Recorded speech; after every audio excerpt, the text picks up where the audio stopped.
Good morning friend, this is Ajay Kumar Gupta है 11th में। और हम लोग लास्ट क्लास में जो कोऑर्डिनेशन कंपाउंड अभी डिस्कस कर रहे हैं उसी के आगे हम लोग आज डिस्कस करेंगे। लास्ट वीडियो में हमने कुछ इंपॉर्टेंट टर्म्स जो कोऑर्डिनेशन कंपाउंड या कॉम्प्लेक्स कंपाउंड से जुड़े हुए थे उसे देखा था।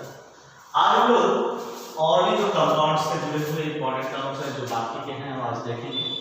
नोट्स पॉइंट ऑफ व्यू से आपके पहले से कुछ इंपॉर्टेंट डेफिनेशंस को लिख कर रखा है जो हम लोग डिस्कस करने के बाद आप नोट कर लीजिएगा। जो बच्चे पीछे के वीडियोस मिस कर दिए हैं प्लीज इस प्लेलिस्ट के पीछे के वीडियोस हैं आपके लेक्चर्स पर जिसमें नंबर भी लिखा हुआ है, आप उसे फॉलो कीजिए शुरू से लेके और आराम से ये कंप्लीट हो जाएगा। क्योंकि ये थोड़ा सा डिफिकल्टीज या अंडरस्टैंडिंग में थोड़ा डिफिकल्ट भी लेक्चर्स हो जाता है, तो धीरे धीरे करके और पूरा रेगुलर देखें, ज़्यादा नहीं लगेगा। अगर पूरी वीडियोस आपके पास अवेलेबल होगी तो मुश्किल से 2 दिन बहुत है, ठीक है। अगर पार्ट बाय पार्ट में देख रहे हैं तो आराम से 3-4 दिन में आप ये लेक्चर्स को पूरी तरह से समझ सकते हैं और कोऑर्डिनेशन कंपाउंड को, ठीक है। तो अब हम देखेंगे कोऑर्डिनेशन नंबर पे। एनसीईआरटी बुक में ये लिखा है कि number of ligands present around a central metal, ठीक है, गलत नहीं है, लेकिन उसमें एक कंफ्यूजिंग बात है। लिगेंड्स की हमने कल जो क्लास देखी थी लास्ट अपनी वीडियो लेक्चर उसमें देखा है कैटेगरीज।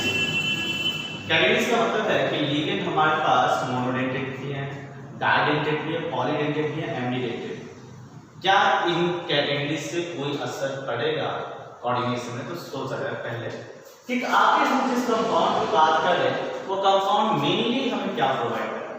तो हमें प्रोवाइड कर रहा है कि कोई भी एक सेंट्रल मेटल एटम है जिसके पास ब्रैकेट डी और वाइटर्स, ठीक है, और जिसमें सामने कोई लिगेंड इलेक्ट्रॉन पेयर को डोनेट करके और यहां पर कोऑर्डिनेशन बॉन्ड बनाता है, ठीक है। तो अगर ये लोन पेयर एक पेयर जो डोनेट करेगा तो ये सिंगल कोऑर्डिनेट बॉन्ड बनेगा, और अगर 2 पेयर कर रहा है तो ये 2 बनेगा। तो क्या हम लोग लास्ट क्लास में लिगेंड्स के बारे में देखें। अब क्या हो रहा है सुना जाए। अगर हम केवल ये डिफाइन करें कि किसी भी सेंट्रल मेटल एटम से जुड़े लिगेंड्स की संख्या कोऑर्डिनेशन नंबर कहलाती है, तो हो सकता है कि कोई लिगेंड मोनोडेंटेड टाइप का हो, कोई हो डाइडेंटेड, कोई बाइडेंटेड, पॉलीडेंटेड, ट्राइडेंटेड टेट्रा, तो किसी भी टाइप। तो उस केस में कंफ्यूजन क्या होगा? मोनोडेंटेड लिगेंड एक कोऑर्डिनेशन बॉन्ड है, डाइडेंटेड 2, ट्राइडेंटेड 3। इसका मतलब कि यहाँ पर सेंट्रल मेटल एटम के साथ कोऑर्डिनेशन बॉन्ड की संख्या डिफरेंट हो जाएगी और डेफिनेशन को करेक्ट करना पड़ेगा कि बाइडेंटेड होगा तो उसको 2 काउंट करना है, ट्राइडेंटेड होगा तो 3 काउंट। तो हम लोग इस बंधन से हट करके एक डेफिनेशन को इन जनरल बनाते हैं कि किसी भी सेंट्रल मेटल एटम या आयन के साथ जितने नंबर ऑफ कोऑर्डिनेशन बॉन्ड बने रहेंगे उन सब नंबर्स को या टोटल नंबर को हम लोग बोल देंगे कोऑर्डिनेशन नंबर। जैसे कि अगर हमने बोला कि यहाँ पर स्ट्रक्चर है M के साथ, तो यहाँ पर बोलेंगे कि इसका कोऑर्डिनेशन नंबर 1 2 3 4। अगर यहाँ पर बोल दिया गया कि यहाँ पर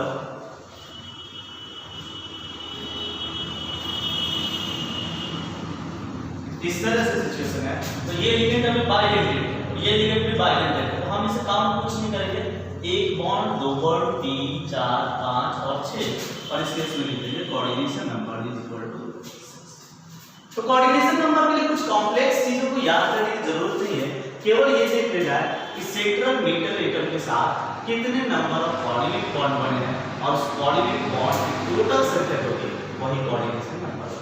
यहां पर हमने लिखा दिया है it can be defined as number of coordinate bond form between ligand and central metal atom. Ligand and central metal atom के बीच में जितने नंबर ऑफ कोऑर्डिनेट बॉन्ड बने हैं उसी को हम लोग बोलते हैं कोऑर्डिनेशन नंबर, ठीक है। अगला है कोऑर्डिनेशन पॉलीहेड्रॉन। पॉलीहेड्रॉन का मतलब क्या है? कहने का मतलब ये है कि यह जो लिगेंड्स हमारे सेंट्रल मेटल एटम के साथ जो लिगेंड्स जुड़े, ये लिगेंड्स कुछ एक फिक्स अरेंजमेंट में जुड़ते हैं जिसे स्पाशियल अरेंजमेंट कहते हैं। स्पाशियल अरेंजमेंट करने का मतलब है कि फिक्स हिसाब से इनकी ओरिएंटेशन फिक्स होती है कि कौन कितने डिग्री पर होगा, कौन कहाँ होगा, ऊपर होगा, नीचे होगा। तो कहा जाए कि उस पूरे स्पेशल अरेंजमेंट को जब आप कंसीडर कर लेते हो तो उसे बोलते हो क्या? पॉलीहेड्रॉन, ठीक है। अब कोऑर्डिनेशन पॉलीहेड्रॉन का मतलब क्या है? सिंपल चीज है कि अगर हमें कोऑर्डिनेशन ऑफ पॉलीहेड्रोन कुछ इस तरह से हुआ कि हमारे पास सेंट्रल मेटल एटम और लिगेंड इस तरह से, तो इसे हम बोलेंगे कि ये ट्राइगोनल पिरामिडल स्ट्रक्चर।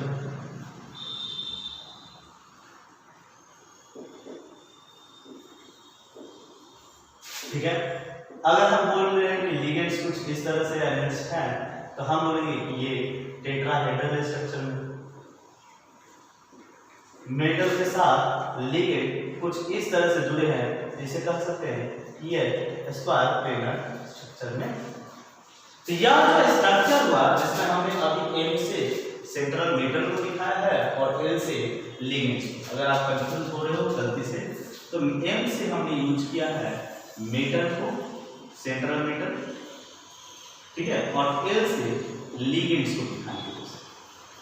ठीक है, और अब हम कह रहे हैं कि अगर स्पाशियल अरेंजमेंट की बात करें, पॉलीहेड्रल मतलब it refers to the spatial arrangement of ligand atom is directly attached to the central metal atom. अब आप देखिए मतलब जो लिगेंड एटम जो इससे डायरेक्टली अटैच्ड है उनका कैसा अरेंजमेंट है मेटल के अबाउट, मेटल के चारों, उसी चीज को बोलते हैं हम लोग हेड्रोन।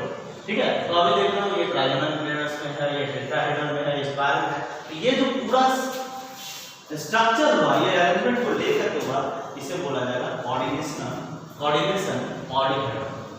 ठीक है, अगला टर्म है अपना oxidation number of central metal atom. और ऑक्सीडेशन नंबर क्या कहता है तो सुना, अगर कोई कॉम्प्लेक्स आयन है या कॉम्प्लेक्स कंपाउंड, ठीक है, कॉम्प्लेक्स आयन या कॉम्प्लेक्स कंपाउंड आप अगर ले रहे हो और उस कॉम्प्लेक्स आयन या कॉम्प्लेक्स कंपाउंड में ऐसी स्थिति हो कि आप अगर सारे लिगेंड को हटा दो, ठीक है, सारे लिगेंड को हटा दो उनके लोन पेयर या इलेक्ट्रॉन पेयर के साथ, तो जो चार्ज सेंट्रल मेटल पर कैरी की जाएगी उसे बोला जाएगा ऑक्सीडेशन।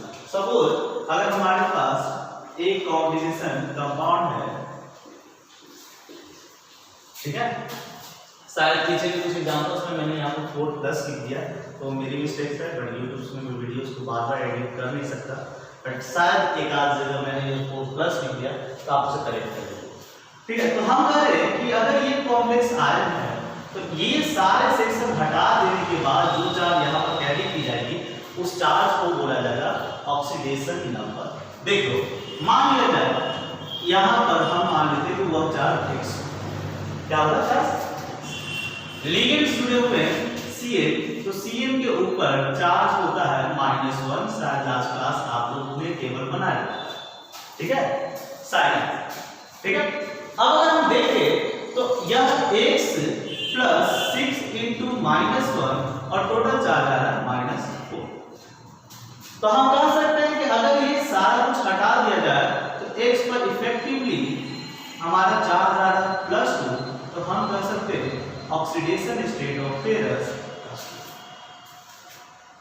अगर समझ में दिक्कत हो तो समझ लीजिए, हमने क्या कहा है कि अगर कोई कॉम्प्लेक्स आयन है तो कॉम्प्लेक्स आयन के सराउंडिंग से लिगेंड्स को उसके चार्ज के साथ हटा दिया जाए तो जो चार्ज सेंट्रल मेटल पर आएगी उस चार्ज को ही कहा जाएगा अपना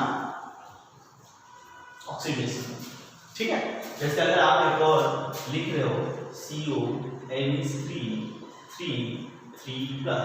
तो आप ये बोल सकते हो यहाँ पर हम मान लेते हैं x + 3 अमोनिया का आपको लिखाया हुआ इसका चार्ज होता है 0 and is equal to total charge क्या लिखा है प्लस।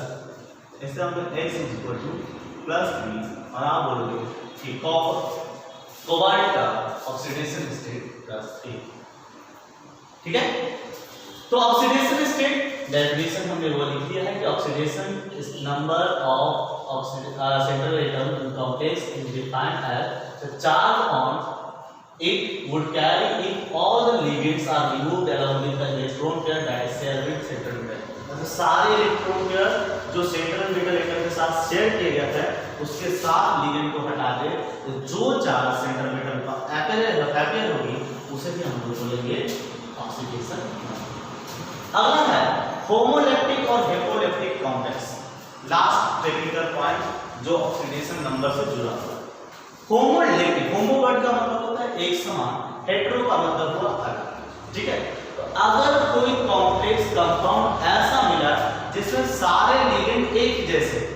सारे लिगेंड एक तरह के हो तो इसे बोला जाएगा होमोलिप्टिक, और अगर लिगेंड्स डिफरेंट टाइप्स के हो तो उसे बोलते हैं हेटेरोलिप्टिक।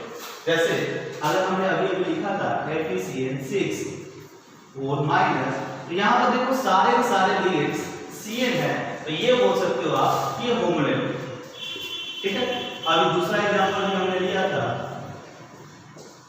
उसमें भी सारे के सारे लिगेंड अमोनिया लिए गए, तो ये होमोलिप्टिक।